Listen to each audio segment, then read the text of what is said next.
L'objectif qui nous réunit aujourd'hui, c'est que le projet Lift Cashew intervient dans l'appui et le développement des chaînes de valeur agricoles au Sénégal, en Gambie et en Guinée-Bissau.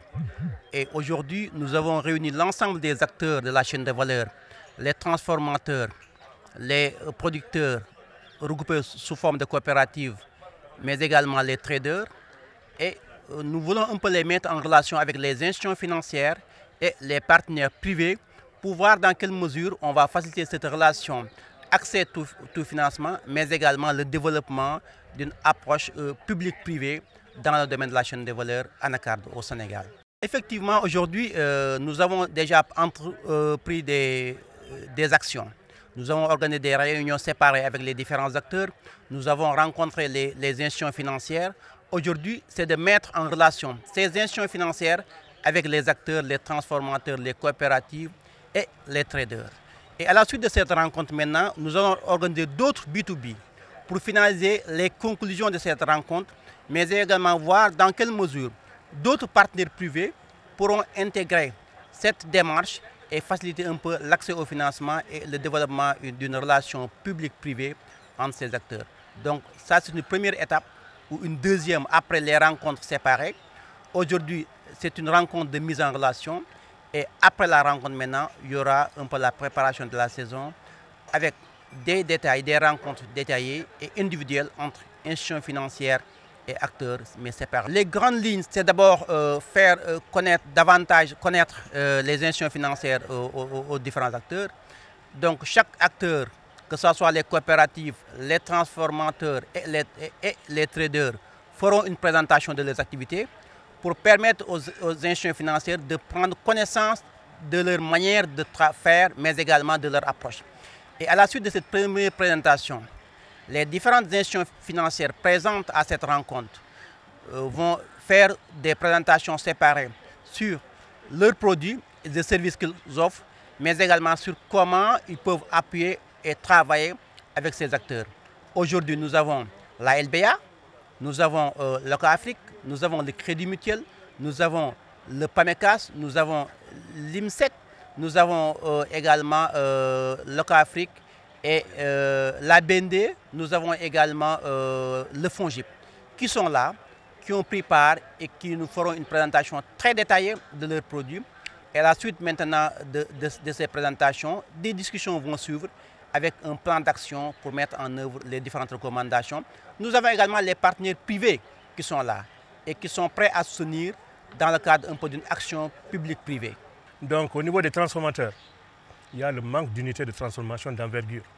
Aujourd'hui, si vous êtes à Ziguinchor, vous parlez beaucoup plus des femmes de ADN qui sont en site de transformation de manière manuelle et artisanale.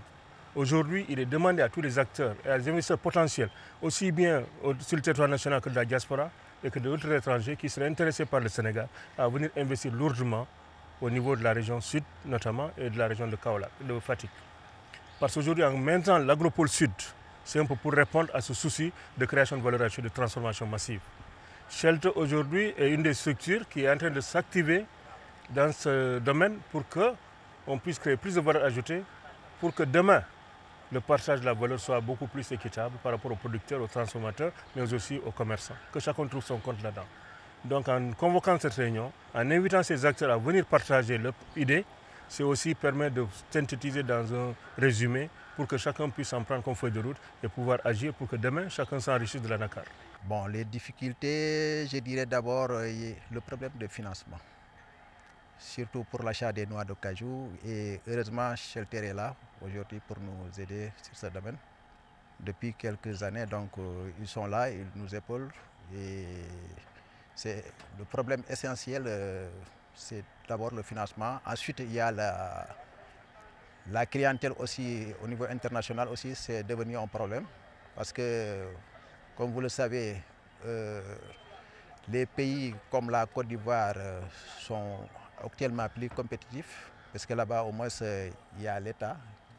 Il y a l'État qui est là, qui subventionne la transformation. Par exemple, il subventionne à 400 francs le kilogramme, tout kilogramme transformé.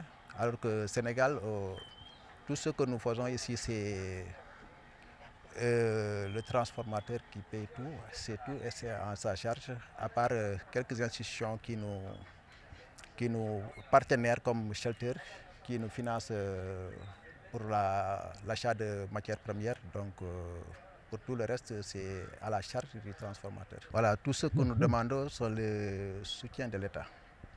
Parce que l'État doit savoir aussi aujourd'hui que le secteur de l'anacarde est un secteur porteur qui, avec les transformateurs, aujourd'hui, recrute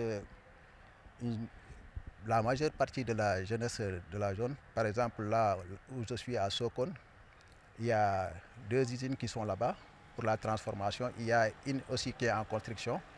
Et plus de 300 jeunes travaillent actuellement dans ces usines-là. Pour une petite ville comme Sokone, vous voyez comment.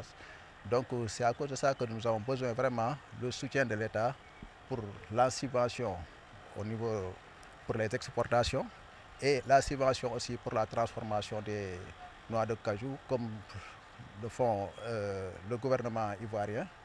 Donc il y a aussi le soutien nous avons besoin aussi du soutien des institutions financières parce qu'ils demandent vraiment des garanties que nous ne pouvons pas honorer. Ils demandent beaucoup de garanties. Donc si aussi ils peuvent vraiment nous aider à ce domaine. Génération FM. Generation FM, the best radio. Génération FM.